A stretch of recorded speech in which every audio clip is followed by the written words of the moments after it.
भाजपचे उमेदवार पवन वाळेकर यांच्या खासगी कार्यालयावर आज अज्ञात व्यक्तीकडून गोळीबार करण्यात आला होता आणि गोळीबारची घटना घडल्यानंतर भाजपचे जे पदाधिकारी असतील, कार्यकर्ते असतील, ते पोलीस ठाण्यामध्ये आलेले होते अंबरनाथ आणि ह्या ठिकाणी गुन्हा दाखल करण्यासाठी आले होते. मात्र त्यांचं असं म्हणणं आहे की आमच्या पद्धतीने गुन्हा दाखल केला जात नाही. त्यामुळे या ठिकाणी आपण बघितलं अंबरनाथ पोलीस स्टेशनच्या बाहेर ठिय्या आंदोलन या ठिकाणी सुरू केलं आहे. तसंच घोषणाबाजी देखील करण्यात आली आहे मोठ्या प्रमाणात, कारण की पवन वाळेकर यांचं खासगी जे कार्यालय आहे अंबरनाथ पश्चिम नवीन भेंडीपाडामध्ये दोन व्यक्ती हे दुचाकीवरून आले आणि त्यांनी 4 राऊंड फायर केले होते.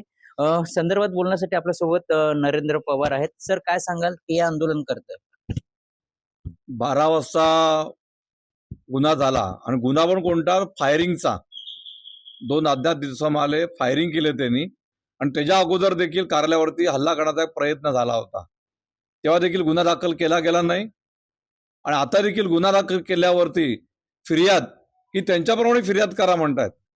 फिर्यादीमध्ये ज्यांच्यावरती संशय आहे, ज्यांनी हे कृत्य घडवलंय, त्यांचं नाव दिलेलं आहे, तर त्यांचं नाव घेण्याकरता हे तयार नाहीयेत.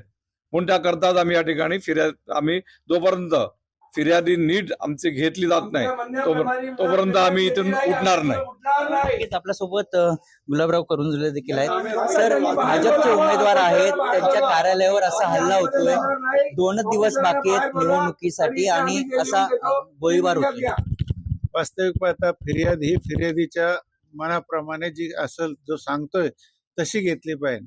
पोलिसांनी अशीच फिर्याद दिली पाहिजे असं सांगता कामा नये. आणि पवन वाळेकर यांनी मागच्या 2 वेळा त्यांनी अर्ज दिले होते आणि ते अर्ज देऊन सुद्धा त्याच्यावर कुठली चौकशी झाली नाही. मागच्या वेळेस त्यांच्या कार्यालयावर सुद्धा हल्ला झाला होता 1 महिन्यापूर्वी. 1 महिना झाला ना, 30 तारखेला. तेव्हा सुद्धा कुठली कारवाई झाली नाही. आज फायरिंग झाली, उद्या मेल्याच्या नंतर सुद्धा हे गुन्हा दाखल नाही करणार, म्हणून आम्ही निषेध करतोय.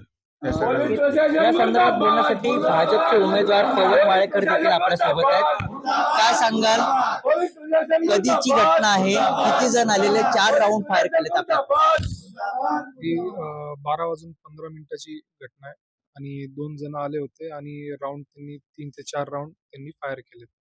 आपण देखील कार्यालयाच्या आतमध्ये होते? हो, मी आतच होतो. मी आणि माझे मित्र आत होते. कोण हे व्यक्ती होते? काही माहिती भेटली? नाही, मला माहिती नाही ते कोण होते. पण मला संशय राजू वाळेकर, अरविंद वाळेकर आणि निखिल वाळेकर वरती. तुम्ही आज पोलीस ठाण्यामध्ये आला गुन्हा दाखल करण्यासाठी, मात्र आता पोलीस ठाण्याबाहेर आपण ठिय्या आंदोलन करतो. हो, कारण की जो FIR आहे ते आमच्या हिशोबाने घेत नाहीये म्हणून आम्ही ठिय्या आंदोलनाला बसलोय. आपण जर बघितलं पवन वाळेकर यांच्या खासगी कार्यालयामध्ये जो गोळीबार झाला आणि त्यानंतर पोलीस ठाण्यामध्ये या ठिकाणी गुन्हा दाखल करण्यासाठी आले होते. मात्र आमच्या पद्धतीने जो गुन्हा आहे तो दाखल केला जात नाही आणि त्यामुळेच या ठिकाणी आता ठिय्या आंदोलन सुरू केलंय. जोपर्यंत तो गुन्हा दाखल होत नाही तोपर्यंत हे आंदोलन असंच सुरू राहील, असं भाजपचे पदाधिकारी असतील, कार्यकर्ते असतील, त्यांनी सांगितलं आहे.